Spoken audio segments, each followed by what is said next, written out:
Tes. Ya, apakah suara sudah ada atau belum ada? Audio sudah nih, audio. Tes, 1, 2, 3. Tes. Di YouTube, Karen Jos. Ini sebentar ya. Apakah di TikTok sudah ada suara? Kok aku belum dengar ya? Mohon kawan-kawan di TikTok dibalas. Apakah sudah ada suara? Oh, yang mana lagi yang salah ini? Tes, tes, tes, tes, tes, tes, tes, tes, tes, tes, tes, tes, tes. Halo? Tes. Oh ini berarti. Tes, tes, tes. Hilang. Apa yang hilang ya? Oh ini. Ini sudah, ini. Tes, tes, tes. Oh sudah bagus. Oke lah, sudah ya. Ya, ini sudah bisa. Ya. Salam sang debaters, berani bertanya, berani ditanya. Jangan kerja kau hanya bertanya terus. Kalau kau bertanya terus, nanti kau jadi begoders. Ya, kawan-kawan, selamat berjumpa dalam acara sang debaters. Kalau kalian lihat, saya memakai 2 mic bukan berarti sok-sokan. Karena saya menggunakan ini untuk TikTok satu dan satu untuk YouTube dan Facebook. Agar suara di YouTube dan Facebook juga bagus ya. Karena kalau nggak bagus juga di sana nanti orang mendengarkan tidak enak. Nanti saya akan masuk ke TikTok ini sebagai pembukaan ya. Nah, kawan-kawan, memang saya punya keterbatasan waktu, saya hanya sampai jam 11. Maka dari itu saya membuat judul misteri Musa Arab dan Musa Israel. Ya, Musa Arab itu tertulis di dalam Al-Quran. Sedangkan Musa Israel itu tertulis di dalam kitab Taurat dan juga di dalam Bible. Ya, silakan kalian nanti mau merujuk yang mana itu hak kalian. Saya tidak bisa mengatur-ngatur ya. Itulah pilihan-pilihan hidup. Pilihan yang mana kalian rasa cocok sama kalian silakan ambil. Kalau tidak cocok silakan cari yang lain juga ya.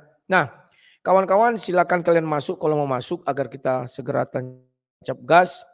Kita akan buktikan bahwa Musa ada 2. Nah, ini. Kenapa saya berkata demikian? Pertama, saya sudah menggali di Al-Qur'an dan saya sudah membaca juga di Bible ya. Ternyata saya mendapati sebuah kesimpulan yang sangat menarik. Saya melihat di situ Musa memang ada 2 kawan. Tidak bisa kita satukan keduanya menjadi satu kesatuan atau orang yang sama. Karena tidak mungkin satu orang yang sama memiliki 2 peristiwa yang berbeda. Tidak mungkin satu orang yang sama memiliki 2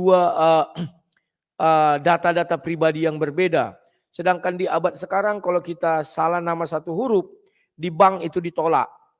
Jadi mohon kalian perhatikan, kita melihatnya sebagai satu hal yang begitu berbeda dari awal sampai akhir, artinya itu bukan orang yang sama. Ya. Tujuannya adalah saya ingin membuat sebuah kesepakatan atau perdamaian. Nah ini kawan, agar kita tidak lagi saling menghujat mengenai ajaran Islam dan ajaran Kristen. Yang membuat kita saling menghujat atau saling bertempur, apa namanya itu ya? Saling ini berdebat karena kita meyakini ada satu Musa. Nah, karena ada satu Musa maka keduanya melakukan yang namanya tarik menarik. Mau tak mau pasti ada yang mengatakan satu palsu, yang satu asli. Siapa yang mau dikatakan palsu? Musa di dalam Al-Quran atau Musa di dalam Bible? Saya percaya baik yang di Al-Quran maupun yang di dalam Bible, dua-duanya tidak akan mau dikatakan palsu, itu fakta. Dua-duanya pasti mengklaim kami yang asli, yang lain itu palsu. Maka daripada itu sekarang saya beri kalian jalan tengah. Jalan tengah ini saya temukan dari fakta yang ada. Bahwa Musa di dalam Bible itu berbeda dengan Musa yang di dalam Al-Quran. Ya, Oke. Fakta pertama saya langsung pada ujungnya dulu. Nanti saya masuk kepada awalnya ya. Tapi sebentar saya persiapkan dulu TikTok saya biar bisa dibuka juga di YouTube kan nanti biasanya hang-hang juga dia. Bentar. Ya, ini saya siapkan dulu ya. Ternyata dia lancar jaya. Siap. Oke, ya. Iya, sebentar ya. Ini matikan dulu, ini hidupkan. Ya. Bahwa saya mulai dari akhir dari sebuah cerita. Di mana Musa di dalam Bible, kalau kita buka di Ulangan, saya ngambil di kitab Ulangan 34 saja dulu, Ulangan 34. Ya. Di Ulangan 34 dijelaskan begini, ayat 1 dulu ya. Jangan langsung saya potong aja ya. Ayat 4. Ayat 4. Keluaran 34 ayat 4. Dan berfirmanlah Tuhan kepadanya, inilah negeri yang kujanjikan dengan sumpah kepada Abraham, Ishak dan Yakub. Demikian kepada keturunanmu lah akan kuberikan negeri itu. Ingat ya. Aku mengizinkan engkau melihatnya dengan matamu sendiri, tetapi engkau tidak akan menyeberang ke sana. Itu perintah Tuhan di dalam Bible. Itulah sebabnya Musa hanya bisa melihat dari Gunung Moab, tapi dia tidak bisa ke sana. Tidak bisa menyeberang dibilang. Kalau dibilang tidak bisa masuk, berarti bisa jadi dia sudah di situ. Paham ya? Tapi kalau dikatakan tidak bisa menyeberang, artinya dia tidak bisa melintas laut mati itu. Ya, laut mati atau apa yang dibelahnya Musa itu. Jadi dia di seberang gunung itu aja, nggak bisa melihat. Sorry, bukan di seberang gunung, tapi melihat apanya itu ya. Tidak bisa masuk lah. Dia hanya bisa dari bukit. Kita lihat. Lalu matilah Musa hamba Tuhan itu di sana, ia di tanah Moab. Jadi dia mati tanah Moab sesuai dengan firman Tuhan. Ya. Jadi Musa itu kawan tidak pernah sampai ke tanah Kanaan. Dia hanya melihat. Bahkan dia tidak pernah menyuruh masuklah kamu ke tanah Kanaan ini. Tidak ada kawan. Masuklah kamu ke tanah yang dijanjikan ini. Tidak ada ya. Tapi memang dia hanya melihat. Dia tidak bisa ke sana. Ya. Memang tanah itu sudah dijanjikan dan Musa memang memerintahkan. Kalian harus masuk begini. Diberilah kuasa kepada Yosua untuk memimpin pertempuran itu ya. Nah, kemudian kawan-kawan, sekarang kita bandingkan dengan Al-Quran. Nah, kita hanya membaca ya, tidak usah tafsir. Ya. Ini. Ya, saya suka orang-orang Kristen sekarang sudah mulai kritis. Al-Maidah 5 ayat 21. Kita lihat ayatnya begini. Wahai kaumku, masuklah ke tanah suci, buka kurung tutup kurung Palestina, yang telah ditentukan Allah bagimu, dan janganlah kamu berbalik ke belakang, karena takut kepada musuh nanti kamu menjadi orang yang rugi. Ya, jadi di sini Musa memerintahkan atau mengatakan, wahai kaumku, kaumnya namanya Bani Israel, tapi Bani Israel bukan yang berbahasa Yahudi itu kawan. Kenapa begitu? Nanti kita lihat. Ada orang yang ngirim WA bilang gini, apakah Musa waktu mau masuk ke tanah yang ditentukan itu meneriaki Allahu Akbar gitu ya. Kalau orang Muslim kan sukanya begitu ya. Maka saya bilang, biarkan ada Musa yang orang Arab dan ada Musa yang orang Israel. Ada Musa Bani Israel Arab, ada Musa Israel Yahudi. Israel sesungguhnya Israel ya. Jadi itulah. Nah, kalau kalian lihat tafsir-tafsirnya, kalian mau lihat tafsir Kemenak atau tafsir apa, silakan. Di situ dijelaskan, saya ambil dulu tafsir Ibnu Katsir, karena saya suka baca dia. Yakni mutahharah ialah yang suci. Sufyan Ash-Shauri telah meriwayatkan, ini banyaknya. Sehubungan dengan makna tanah suci ini bahwa yang dimaksud ialah Bukit Tur ya, dan daerah sekitarnya. Hal yang sama telah dikatakan oleh Mujahid dan lain-lain yang bukan hanya seorang ya, Bukit Tur kawan. Kalau Indonesia menerjemahkannya Palestina. Syufan Asy'ari telah meriwayatkan, ku bacakan langsung ya. Bas yang telah mengatakan bahwa tantu tersebut adalah Ariha. Hal yang sama telah dikatakan oleh bukan hanya seorang dari kalangan mufassirin. Akan tetapi pendapat ini masih perlu dipertimbangkan mengingat Ariha bukan kota yang dimaksud untuk diserang. Ya. Bukan pula terletak di tengah perjalanan menuju ke Baitul Maqdis. Nah, mereka sendiri berselisih paham kawan. Apa nama kota ini? Kalau ditafsir Ibnu Katsir. Kalau ditafsir Kemenak langsung dibilangnya itu Palestina. Karena mereka datang dari negeri Mesir ketika Allah telah membinasakan musuh mereka yaitu Raja Fir'aun. Kecuali jika yang dimaksud dengan Ariha adalah Baitul Maqdis. Seperti yang dikatakan oleh As-Sudi menurut apa yang diriwayatkan oleh Ibnu Jarir darinya. Jadi kota yang didatangi oleh Musa yang orang Arab itu adalah Baitul Maqdis. Kalau kalian katakan itu adalah Musa yang berbangsa Israel, pada zaman itu baca aja Torah tidak dikenal Baitul Maqdis. Ya. Jadi yang dimaksud dengan Ariha bukanlah sebuah kota terkenal yang terletak di pinggir bukit Sur, sebelah tenggara kota Baitul Maqdas. Ya, kalian baca lah ya untuknya si tafsir Ibnu Katsir. Aku langsung masuk ya. Mereka mengumumkan alasan bahwa di negeri yang engkau perintahkan agar kami memasukinya dan memerangi penduduknya terdapat kaum yang gagah perkasa. Memiliki tubuh raksasa yang kuat dan besar. Dan sesungguhnya kami tidak mampu melawan mereka dan tidak pula menyerang mereka serta tidak mungkin bagi kami memasukinya selagi mereka masih bercokol di dalamnya. Saya nggak ngerti tubuh raksasa ini siapa. Jadi Musa di dalam Al-Quran itu melawan raksasa. Ya. Sementara Musa di dalam Bible tidak dijelaskan dia melawan raksasa, nggak ada. Karena pada saat itu mungkin tidak ada lagi, memang nggak ada lagi raksasa kawan. Raksasa itu sudah binasa di Kejadian 6. Maka dibuat di Kejadian 6, maka Allah menyesal ya anak-anak manusia itu mengambil manusia dan disebut manusia purba dan mereka bertubuh raksasa. Maka dimusnahkanlah zaman Nuh sehingga tidak ada lagi yang bertubuh raksasa ya. Tapi di sini dikatakan tubuh raksasa. Jika mereka keluar dari kami akan memasukinya, tapi jika mereka tetap berada dalam, maka kami tidak ada kekuatan bagi kami untuk mengusir mereka. Baru kalian baca bla bla bla bla bla bla. Oke.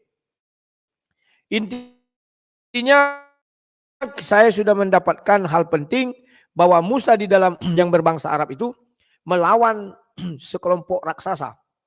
Sementara Musa yang di dalam Bible itu tidak melawan raksasa. Ya, jadi kawan-kawan, karena itu mari kita terima kenyataan Musa di dalam Al-Quran berbeda dengan Musa di dalam Bible. Coba ada yang masuk ini ya, namanya Sang Budi. Halo Sang Budi, selamat apa nih sekarang? Bible. Nama apa nih? Halo. Bah keluar dia. Ya. Ternyata dia keluar kawan. Tunggu ada lagi yang masuk ini, sabar ya. Siapa lagi yang masuk? Masuk lagi dia. Halo Sang Budi, selamat pagi, siang, sore, malam. Halo Sang Budi, selamat pagi, siang, sore, malam. Pagi Bang. Oke, silakan. Apa yang mau ditanyakan? Itu tadi yang abang baca surat Al-Maidah ya? Ya, surah 5 ayat 21. Tafsir Ibnu Katsir. Itu yang dimaksud di situ bukan bertubuh raksasa, tapi yang bertubuh kuat. Bisa dibukakan tafsir siapa itu tubuh kuat? Kalau Ibnu Katsir bilang raksasa. Bahasa Indonesia. Nggak perlu pakai tafsir, terjemahannya aja. Terjemahan apa? Terjemahan dari surat Al-Maidah itu, ayat 21. Tak ada juga di situ dikatakan tubuh kuat. Kubacakan ya. Wahai kaumku, masuklah ke tanah suci, buka kurung, tutup kurung Palestina. Yang telah ditentukan Allah bagimu dan janganlah kamu berbalik ke belakang. Ya, karena kamu buka kurung, tutup kurung karena kamu takut kepada musuh. Nanti kamu menjadi orang yang rugi. Rugi no lawannya itu. Berarti orang di dalam untung. Kalau mau bicara itu ya, rugi untung. Nggak ada kan di situ disebut raksasa kan? Ya, salahkan aja Ibnu Katsir. Ya, kan bukan saya kan tidak menafsir. Kalau Ibnu Katsir saya baca. Kalau abang pakai Ibnu Ibnu Katsir itu kan artinya asumsi. Ya, terima kasih. Makanya jangan kalian baca-baca tafsir Ibnu Katsir karena asumsi. Sama juga dengan tafsir Kemenak juga jangan dibaca asumsi.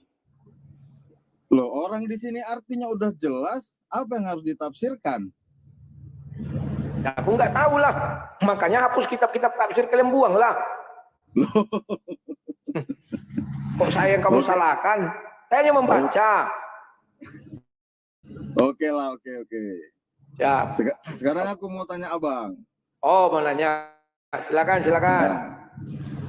Dalam keimanan Kristen, Yesus itu kan disalib untuk menebus dosa. Ya.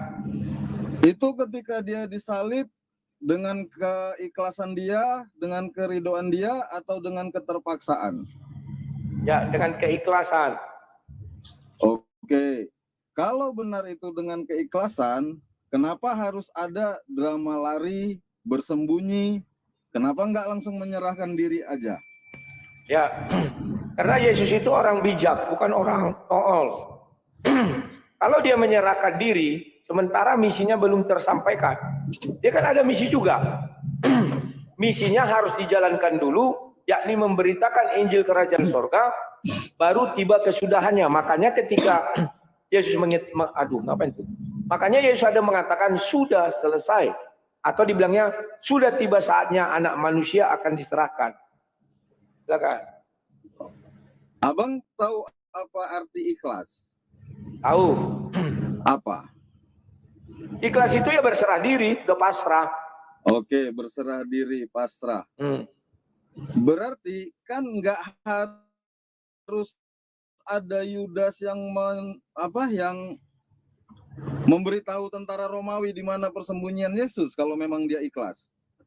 Ya, itu kamu tidak paham arti ikhlas sesungguhnya. Contoh kamu hidup dan kamu pasti akan mati. Kenapa kamu nggak mati sekarang aja? Kok kamu harus hidup bekerja? Saya dengar kamu lagi bekerja. Mati aja sekarang, mati. Kan ikhlas. Karena toh kau akan mati kan? Kalau mati, ini yang gantian kita bicara. Gantian kita bicara. Itu kan gantian kita dan kadar, itu takdir. Makanya takdir, kalau takdir kan sudah ditetapkan. Kenapa kau harus hidup? Mati aja kau dari anak-anak. Aku yang mau kau ikhlaskan apa? Karena aku kan nggak mau menebus dosa. Betul. Tapi kan kau mau mati. Tapi kau kan mau mati dan mau masuk surga. Enggak. Kau percaya enggak kau masuk surga kalau mati? Enggak. Terima kasih. Memang betul. Kau tidak masuk surga kalau mati, tapi neraka. Kau Muslim? Dan kami pun nggak percaya kami masuk neraka. Amal ibadah yang kami buat itu lillahi ta'ala, bukan karena. Ya jadi kau kemana masuk? Ke surga tidak, ke neraka tidak. Lantas kau kemana? Abang paham nggak artinya ini? Semua amal yang kami buat itu bukan karena mengharap surga atau neraka, tapi karena. Ya, tapi mengharap apa? Ta'ala. Karena Allah. Karena Allah yang suruh. Udah. Ya. Lah, terus karena Allah kau mau kemana nantinya? Masuk neraka apa surganya, dua pilihan. Tidak ada yang lain. Ya itu urusannya Allah. Ya, makanya aku bilang berarti kau nggak percaya sama Allahmu. Kau hanya percaya dia menentukan betul, tapi kau nggak percaya ke surga atau ke neraka, bimbang kau. Justru kok lawak? Justru karena kami percaya sama Allah, kami beribadah itu nggak perlu mengharap surga atau neraka. Niat semua perbuatan itu fardu lillahi ta'ala, sunatal lillahi ta'ala, wajib karena Allah, sunnah karena Sekarang Allah. Sekarang kutanya kau, kutanya dirimu, menurutmu Allah akan memasukkan kau kemana kalau kau berbakti kepadanya? Itu kan rahasia Allah. Berarti janji-janji Allah yang di dalam Quran kau nggak percaya bahwa kalau kau menjadi umatnya Muhammad, kalau kau bertuhan kepada Allah SWT, kau akan ke surga, nggak percaya? Di mana disebutkan itu? Duh, kau baca saja banyak itu. Yang kafir yang masuk neraka, kecuali kau baca surah 19 ayat 71. Betul, kau akan masuk neraka. Sekarang gini, dengar. Ini aku bacakan niat sholat maghrib ya. Husolli fardu maghribi salasa rokaati fardu lillahi ta'ala. Aku niat sholat maghrib 3 rakaat karena Allah Ta'ala. Nggak ada di situ dibilang karena surga, karena takut neraka, nggak ada. Ya, jadi tujuan hidup kau ngapain? Tujuan kami ya Allah. Oke, tujuan kalian ya Allah, ya. Sekarang, tahu rajin sholat, tahu rajin berbuat kebaikan. Nah, Tujuan kau untuk apa? untuk Allah. Ya untuk Allah itu apa? Apa yang kau Allah dapat itu dari tujuan. Allah? Allah itu apa? Allah itu tujuan. Ya berarti kalau kau begitu, kau nggak percaya surga dan neraka dong. Kalau kau tujuanmu Allah, itu ke surga. Nggak mungkin di neraka. Ada nggak di neraka nanti Allah? Nggak ada kan? Karena ada juga orang-orang yang sholat yang masuk neraka. Ya memang iya. Aku tahu itu. Nah, Makanya, artinya surga dan neraka itu bukan tujuan, Bang. loh, kok bukan tujuan? Gimana sih? Udah jelas-jelas fardu lillahi ta'ala, wajib karena Allah Ta'ala. Kan udah selesai di situ. Allah mau kasih Iya. kemana, itu urusannya Allah. Betul urusannya Allah. Tetapi jadi- kalau kau sudah berbicara tentang Allah, apa yang kau inginkan? Kan ke surga. Bang, Enggak. kalau semua itu udah menjadi urusannya Allah, ngapain kita ikut campur? Apa yang disuruh buat? Selesai. Oke, apa yang disuruh buat? Apa yang disuruh Allah sama kau biar masuk surga? Berbuat kebaikan. Ya, lagi? Allah nggak bilang itu kau buat kebaikan, kau buat ini supaya kau masuk surga. Hanya karena Wah, Allah fardu lillahi berarti ta'ala, kau wajib jarang karena baca Allah. Quran. Contohnya berjihad. Maka dibilang orang yang mati syahid berjalan-jalan bersama Allah. Sebenarnya mereka berjalan-jalan. Ada ayatnya di Quran. Jangan salah, ada juga orang yang katanya mati syahid tapi nggak masuk surga.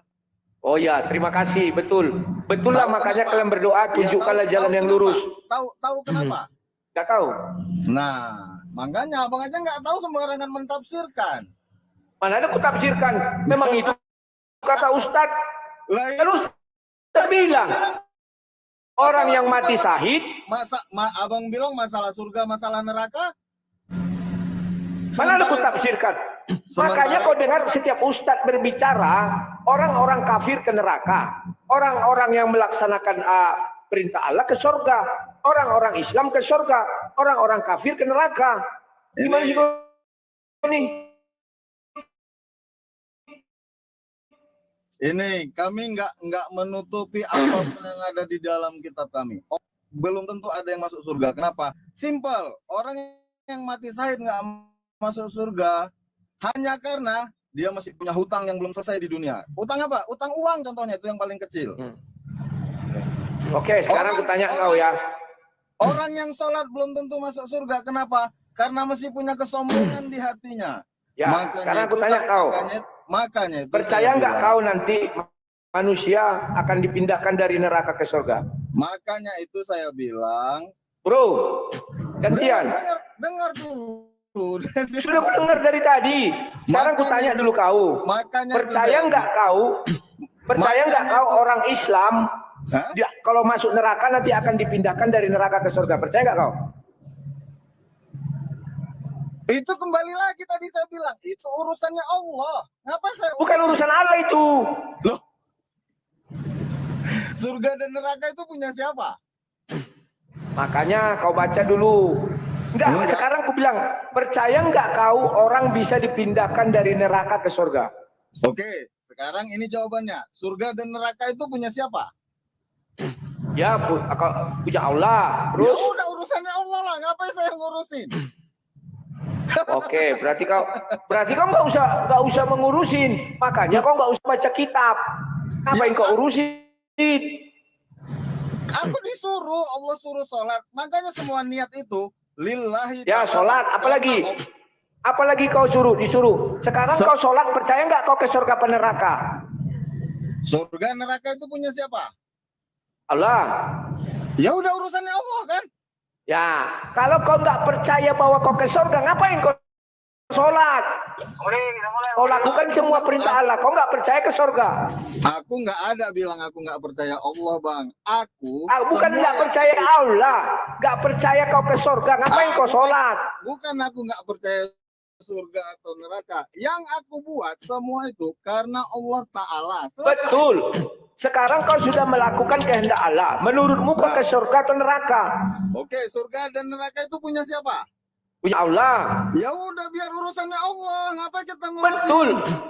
Berarti kalau kau mengatakan gitu harus kau bantah semua ulama yang mengatakan sholat membawa kita ke surga. Perbuatan baik membawa kita ke surga, harus kau bantah itu. Nah, belum tentu Pak, bilang. Itu bukan dibantah. Al-Quran dan hadis itu isinya ada ancaman, ada fadilah. Cari yang mana ancaman, cari yang mana fadilah. Ya. Nah terus, sedangkan kau nggak percaya kau ke surga melakukan itu semua, karena masih urusan Allah. Yang bilang nggak percaya itu siapa? Kalau aku udah percaya tadi kan kau bilang. Sekarang ku tanya dulu kau, kalau kau melakukan semua kehendak Allah, ke surga apa ke neraka? Surga dan neraka itu urusan siapa? Punya siapa? Urusan Allah. Ya udah. Ya berarti kan lucu kau lakukan semua kehendak Allah, kok ragu-ragu kau menuju surga? Bang, nggak ada yang ragu. Oke. Kita cari orang yang nggak ragu-ragu menuju surga ya. Yang ragu-ragu nih, tak usah, kita akhiri aja. Begini kawan, kau punya iman. Kalau kau lakukan seluruh kehendak Allah, mungkin tidak kau ke neraka? Seluruh kehendak Allah loh. Masih mungkin tidak kau ke neraka? Masa dia ragu? Nah, kalau mengenai dari neraka ke surga, itu kan Muhammad nanti yang memintakan syafaat. Jadi urusannya adalah urusan Nabi Muhammad dan urusan Allah. Nah, Nabi Muhammad yang memintakan syafaat, Allah yang menentukan. Pertanyaan saya, pernah nggak Allah menolak permintaan Nabi Muhammad mengenai syafaat? Tidak pernah. Paham kan? Maka orang itu percaya, setelah nanti mereka di laundry atau dicuci di neraka dengan api itu, maka dipindahkanlah ke neraka. Hadisnya mana? 6080 Bukhari. Paham ya? Nah, kalau saya ditanya, kalau kau melakukan seluruh kehendak Yesus, kehendak Bapa di surga, apakah kau akan ke surga? Ke surga. Apa ayatnya? Kan ada. Matius 7:21-23. Nyalah engkau pembuat kejahatan karena engkau tidak melakukan kehendak Bapakku. Nah, kalau kita melakukan kehendak Bapak, ya kita ke surga, nggak usah ragu. Kok kita ragu yang bertuhan ini? Kalau kau melaksanakan seluruh kehendak Allah, kau ke surga apa neraka? Ya itu keputusan Tuhan, berarti ragu. Ke neraka atau ke surga kan putusan Tuhan, betul. Tapi kita ragu ke neraka atau ke surga. Harusnya kita berkata, ya saya ke surga karena iman saya mengatakan demikian. Melakukan seluruh kehendak lo. Sedangkan Nabi Muhammad aja di dalam hadis itu dikatakan punya masa lalu, dosa masa lalu dan dosa masa yang akan datang. Artinya dosa pernah dia melanggar kehendak ketentuan Tuhan. Kan itu arti dosa. Sementara kau tadi kutanya, jikalau kau melakukan seluruh kehendak Allah, Nabi aja masuk surga, masa kau ragu masuk surga sebagai pengikutnya? Rang mudu.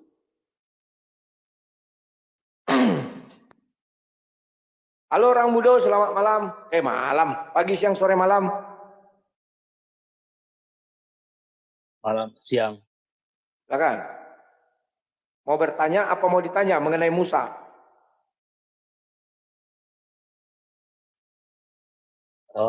Sebelumnya, izinkan saya bicara sebentar. Semua diizinkan Pak, silakan. Tidak ada yang kita larang bicara, ini kan mimbar bebas nih. Kan konteksnya kan dialog lintas agama ini Bang. Ya, silakan. Saya beberapa kali masuk ke room komunitas Abang ini. Jadi di situ kebetulan main hajar-hajaran kan gitu. Berarti nggak ketemu. Kalau di sini enggak. Di sini ya, harus sopan, teratur, ganti-gantian bicara. Ya. Sebentar. Jadi kalau bisa ya itu yang harus kita bangun, gunanya kan untuk memberikan pembelajaran kepada masyarakat yang di luar situ. Ya. Yang kedua, saya tertarik mendengarkan cerita Abang di pembicara sebelum saya ini mengenai apa tadi? Surga itu atau gimana tadi ceritanya tuh? Agak Sebenarnya tertarik. judul kita tentang Musa. Apakah kamu percaya Musa itu ada 2 atau 1? Oh begitu. Iya, topik kita Musa. Musa itu menurut saya ada 2. 1 Musa Bani Israel mengirim bawa Bani Israel yang di dalam Al-Quran. 1 Musa yang membawa bangsa Israel di dalam Bible dan Taurat. Oh gitu ya. Tapi kalau abang tanya pun kepada umat Islam di seluruh dunia ini, jawabannya tetap 1 tuh. Ya, Musa yang Arab kan, bukan Musa yang Israel. Bukan Musa Arab, Musa yang ada di Mesir. Ya, yang mengenal Allah kan, bukan yang mengenal Yahweh. Ya, yang menentang Firaun dan Qarun. Ya, yang mengenal Alif Lam Lam Ha kan, bukan yang mengenal YHWH kan. Kalau soal Alif Lam Lam AH itu dengan YHWH itu kan perbendaharaan kata itu Bang ya. Karena di dalam pemahaman Islam YHWH itu kan merujuk juga kepada Allah itu sendiri. Ini menurut pemahaman Islam ya. Ya, itu bukan perbendaharaan kata. Karena orang Islam sudah memproklamirkan bahwa Allah itu adalah nama zat pencipta langit dan bumi. Sementara YHWH itu bukan nama zat, tapi nama roh pencipta langit dan bumi. Sudah berbeda. Itu kan dalam perspektif abang, dalam perspektif kami beda. Ya makanya aku bilang ada 2. Jangan dipaksakan 1 sehingga perspektifmu harus kuterima, perspektif saya nggak mau kau terima, nggak boleh. Bukan begitu maksudku. Tadi kan Anda bertanya, menurut perspektif saya kan berapa Musa itu? Saya 1. Lalu kemudian antara Yahweh dengan Allah itu kan berbeda kalau dalam perspektif abang.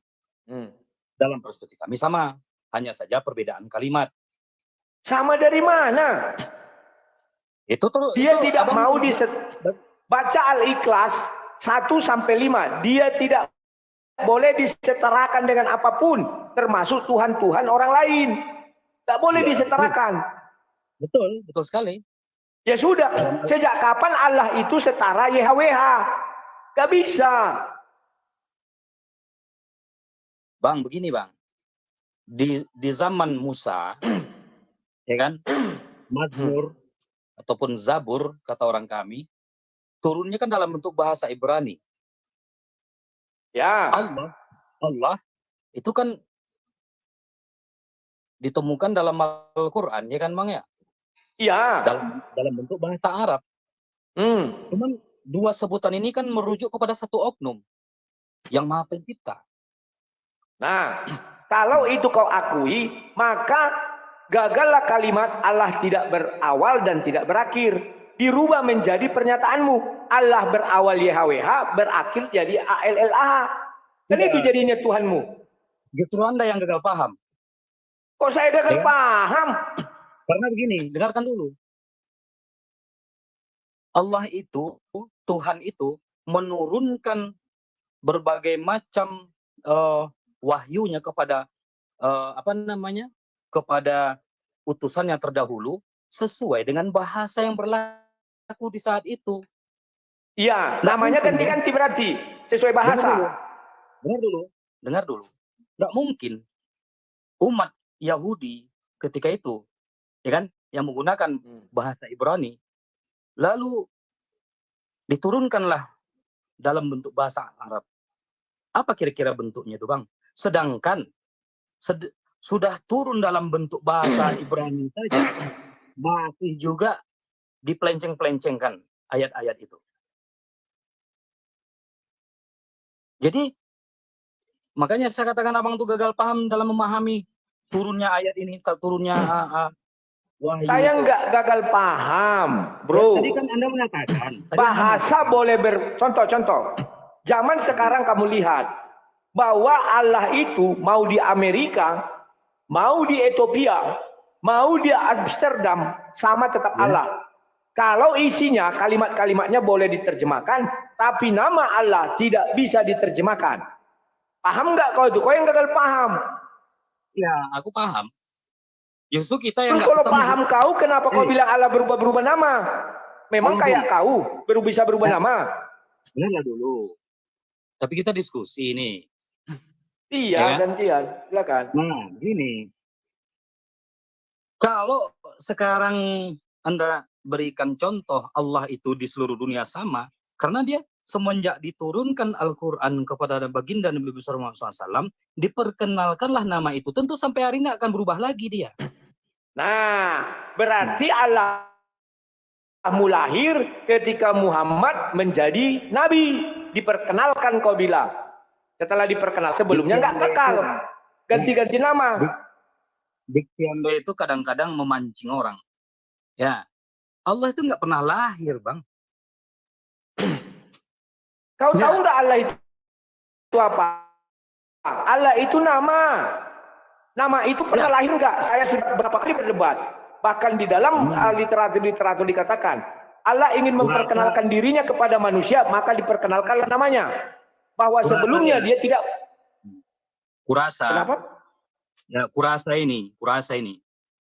Kau juga harus memahami bagaimana cara bentuk penyebutan terhadap Sang Pencipta itu. Jadi jangan sampai kita menyebutkan bahwa Tuhan itu lahir. Emangnya seperti yang pemahaman kami, emangnya seperti pemahaman yang membilang Tuhan itu lahir siapa?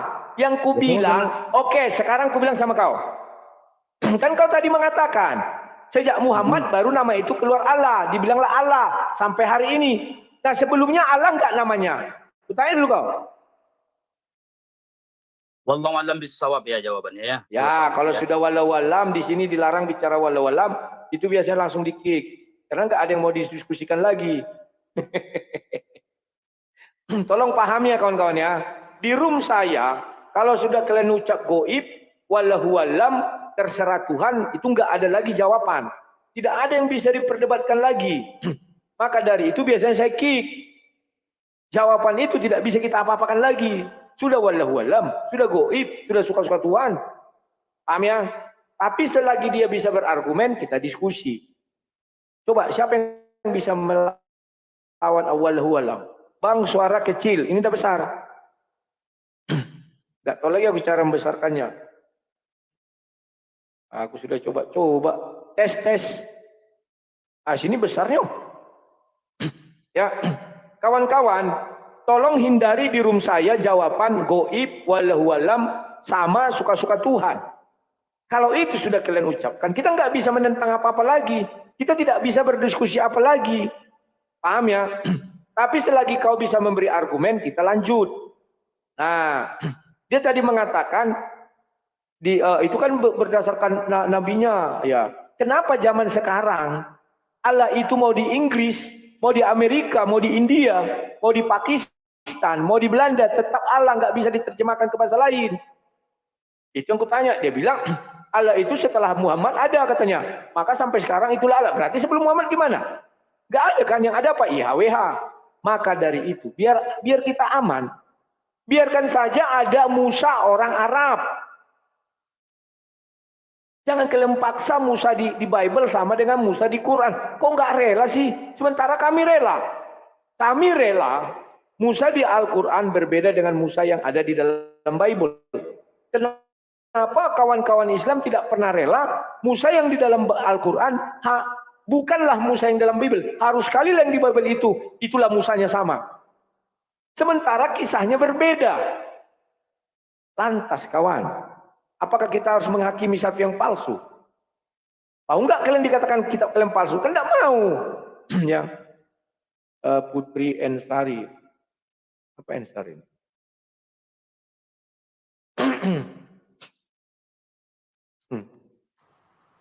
Halo Putri Ensari, silakan sampaikan apa yang mau kau sampaikan. Mau ditanya atau dijawab? Menjawab, silakan.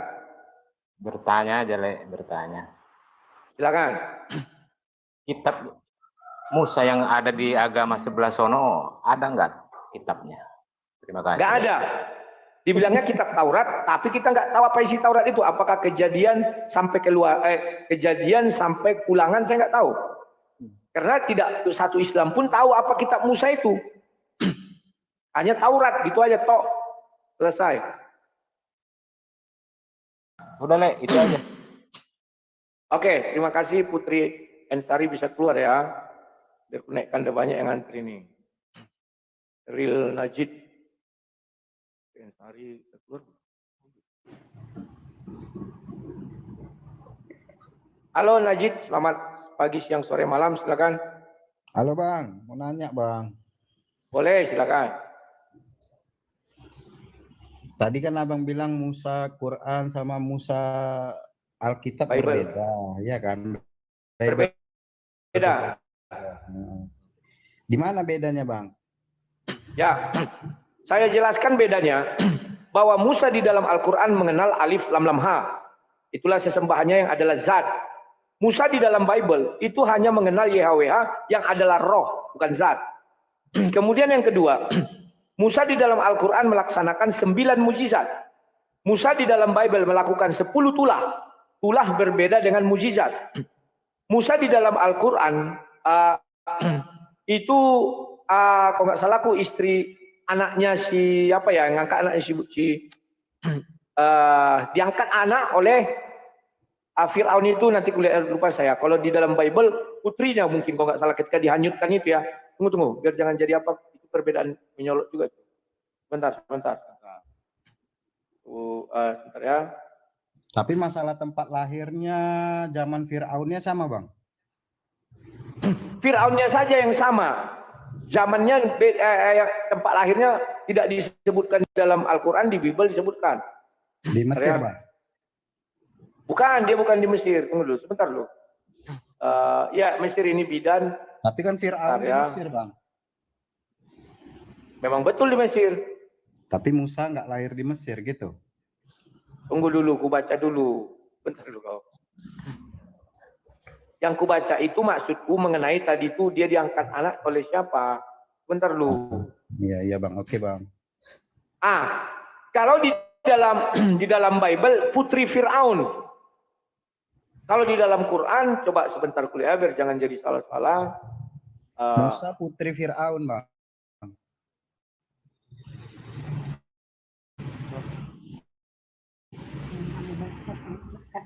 Bentar ya. Istri Fir'aun. Di dalam Al-Quran istri Fir'aun. Di dalam Bible putri Fir'aun. Si Musa. Berbeda. Ya. Musa putri maksudnya Bang? Bukannya laki-laki Musa? Diangkat anak. Aduh. Berarti di Bible Musa diangkat anak oleh putri Fir'aun. Iya. Di Al-Quran sama istri Fir'aun. Iya. Oh, Fir'aunnya sama di Quran sama di Bible, beda. Kata Fir'aunnya sama. Tapi kalau kita lihat sejarah Fir'aun yang di situ bertobat di dalam Al-Quran. Fir'aun di dalam Bible tak ada bertobat. Sama-sama mati tapi enggak. Yang bertobat mati. Fir'aun di dalam Al-Quran diselamatkan jasadnya. Fir'aun di dalam Bible hanyut. Oh, berarti tetap mati tapi diambil jasadnya. Ya, yang satu diselamatkan jasadnya, yang satu enggak dijelaskan dia selamat atau enggak. Yang menyelamatkan jasadnya. Jadi sudah berbeda. Yang menyelamatkan kalau di Quran ya Allah lah, masa aku. Oh. Cuma kalau dari silsilahnya sama Musa sama di Quran sama di Bible silsilahnya. Musa di Quran tidak punya silsilah. Musa di Bible ada silsilah. Oh. Iya. Jadi berbeda ya, jangan dipaksakan. Musa di Al-Quran tidak punya silsilah. Gak tahu kita siapa silsilahnya. Musa di dalam Bible ada silsilahnya. Dia anaknya Amran. Iya. Berarti Musa di Quran bukan Bani Israel. Musa di Quran Bani Israel, Musa di Bible bangsa Israel. Oh. Iya, oke lah Bang. Itu aja tanya. Bingung soalnya. Ya, terima kasih. Sekarang sudah mulai cerah ya. Banyak orang nggak tahu ini. Sekarang kita bukakan biar jangan ada perselisihan di antara kita mengenai wah sama-sama terus kita berdebat terus kita saling hujat. Nggak perlu hujat. Karena Musa di dalam Al-Quran berbeda dengan Musa di dalam Bible. Sekalipun sama-sama di bawah penguasaan Fir'aun. Tapi Fir'aun yang di dalam Quran bertobat. Fir'aun di dalam Bible tidak ada bertobat. Dan mengakui Tuhannya Musa. Nah, itu bedanya ya. Oke. Sudah mulai cerdas ya. Sekarang si Dragon dari Dragon dah antri. Halo Dragon, selamat pagi, siang, sore, malam. Silakan. Yang Bang Rudi. Ya. Mau tanya saja, kalau Musa di dalam, saya tahu Bang Rudi ya, maksudnya di dalam Quran itu apakah menceritakan tentang penciptaan kan Bang Rudi? Musa di dalam Al-Quran tidak pernah menceritakan tentang penciptaan. Tetapi adalah Allah SWT yang berfirman kepada Nabi Muhammad. Menceritakan apa proses-proses penciptaan. Yang mengenai masa-masa itu. Silakan. Oh. Lalu apakah Musa yang di Quran itu terima 10 perintah Tuhan secara langsung kah Bang Rudi? Ya, Musa di dalam Al-Quran memang ada dibilang menerima perintah. Tapi kita nggak tahu. Apakah 10, apakah 20, apakah 30. Kenapa saya berani mengatakan demikian? Karena di dalam Al-Quran pun, kan sudah aku bilang tadi sama, hampir mirip semua, tapi nggak sama. Dia melaksanakan 9 mukjizat. Sementara di Bible melaksanakan 10 tulah. Tulah dengan mukjizat itu sudah berbeda. Oke. Bang Rudi ini mau tanya menyimpang sedikit Bang Rudi. Apakah di Satu lagi yang paling penting, sebentar. Satu lagi yang paling penting. Musa di dalam Al-Quran tidak pernah menjadi Tuhan. Tidak pernah menjadi Elohim. Tidak pernah menjadi Yahweh. Sementara Musa di dalam Bible diangkat Tuhan menjadi Elohim bagi Fir'aun. Di Keluaran 7 ayat 1. Sudah beda kan? Iya Bang Rudi. Lalu Bang Rudi mau tanya Bang Rudi. Jadi kalau di Alkitab itu kan sebelum Musa itu kan Abraham, Ishak, Yakub ya Bang Rudi ya. Abraham, Ishak, Yakub. Kalau Ya.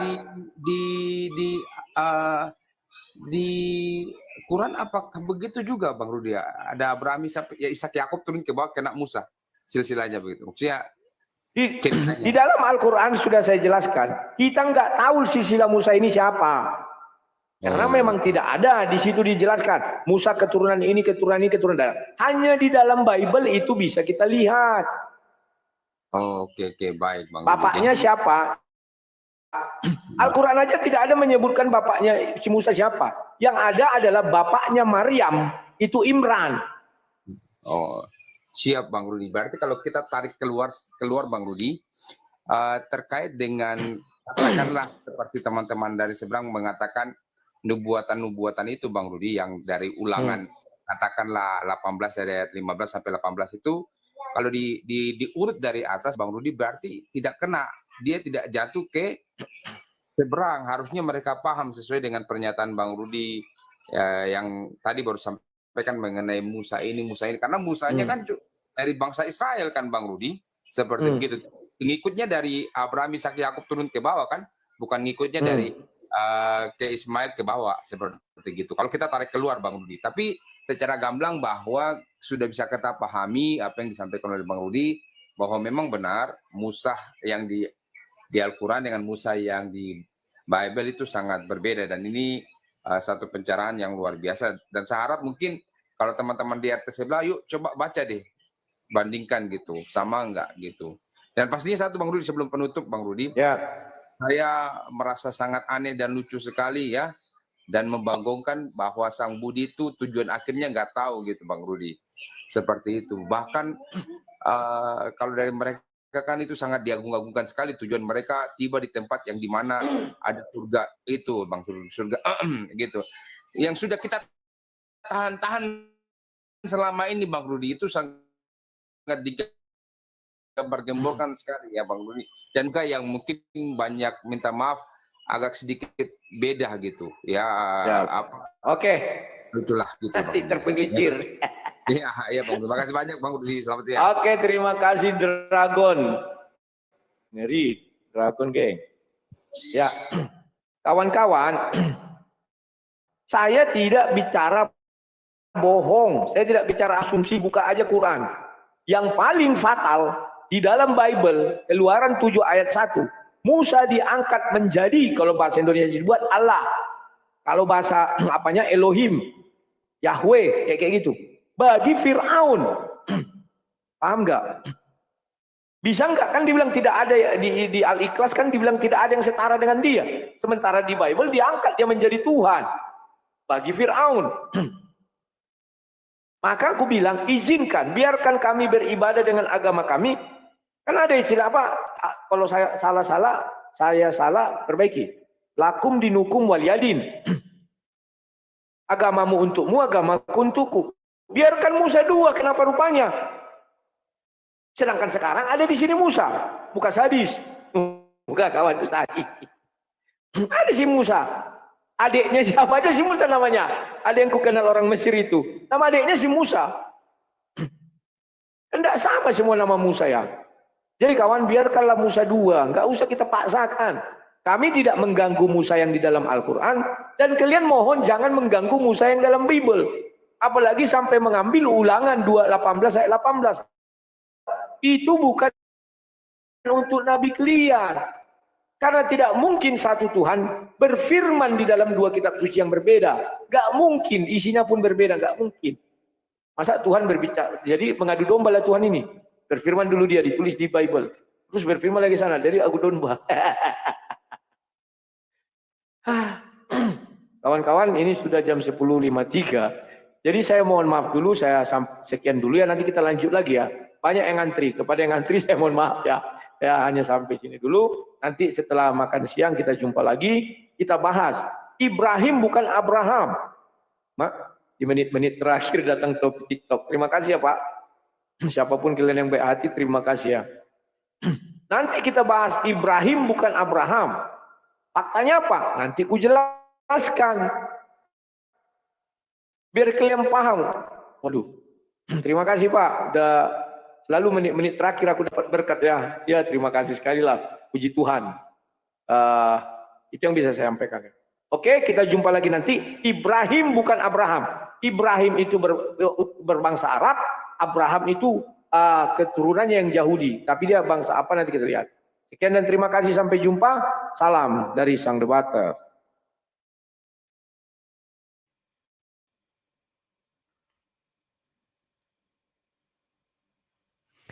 Ya, kawan-kawan yang di Facebook, YouTube dan Facebook, terima kasih ya atas kebersamaan kita. Saya cukupkan dulu sekian, nanti kita lanjutkan lagi. Saya akan membongkar semuanya. Biar apa? Biar kita nggak usah ribut-ribut lagi. Ya, bahwa Abraham bukan Ibrahim. Ayat-ayatnya ada.